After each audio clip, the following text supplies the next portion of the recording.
রহমান সাহেব আব্দাসাল্লাহ করতি, যিনি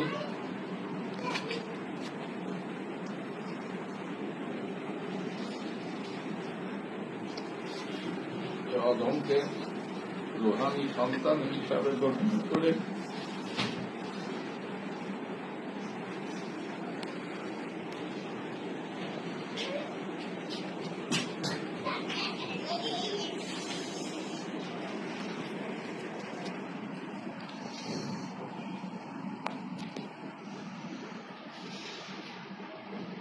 করে নিয়ে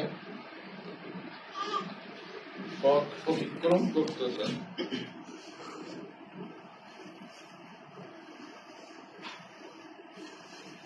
আজকে আমরা আপনার স্মরণে সমবেত হয়েছি। ওই মানুষটি কে ছিলেন?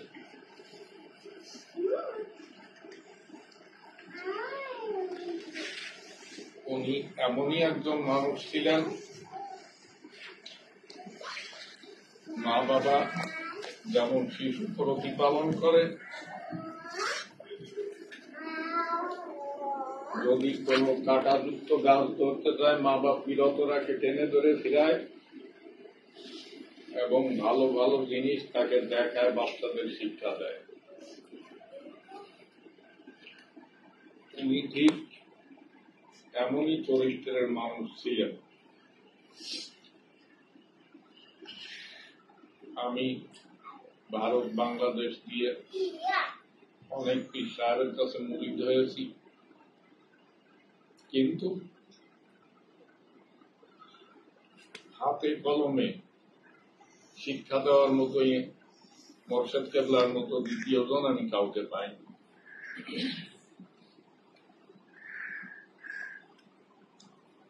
শুধু দুনিয়াবি বিষয় না, আমরা অনেকেই লক্ষ্য করেছি, শুধু আখেরাতি বিষয় না, দুনিয়াবি বিষয়ও কোন সমস্যা ওনার সামনে তুলে ধরলে একটু আপনার মুখ থেকে সবাই শুনতে চাই, ধারাবাহিক ভাবে আব্বার ইন্তেকালের পর থেকে নিয়ে দাফন পর্যন্ত এবং আগের পরবর্তী যে ঘটনাগুলো তা আপনাকে বলার জন্য অনুরোধ করছি।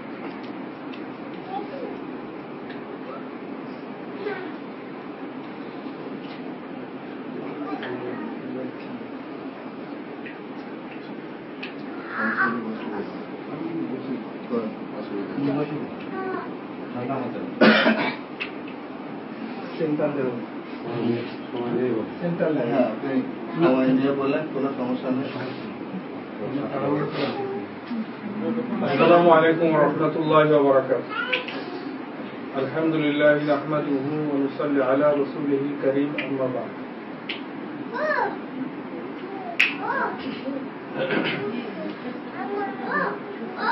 সম্মানিত ভাই ও বোনেরা,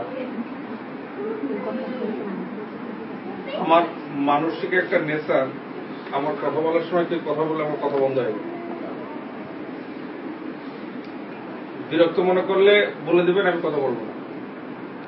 আর শুনতে চাইলে আমার এলেম কালাম নাই, আমার জ্ঞান গর্ব নাই,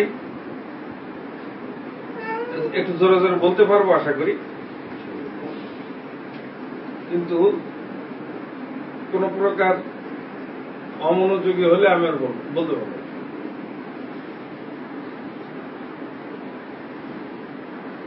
আমার আব্দুল জব্বার ভাই একটা কথা বলছেন, শুধু আখেরাতি বিষয় না, দুনিয়াবি বিষয়ও কোন সমস্যা ওনার সামনে তুলে ধরলে সাথে সাথে তার সমাধান বলে দিতেন। আর ওনার পথ ছিল এটাই, আল্লাহ আল্লাহ রসুল পর্যন্ত পৌঁছানোর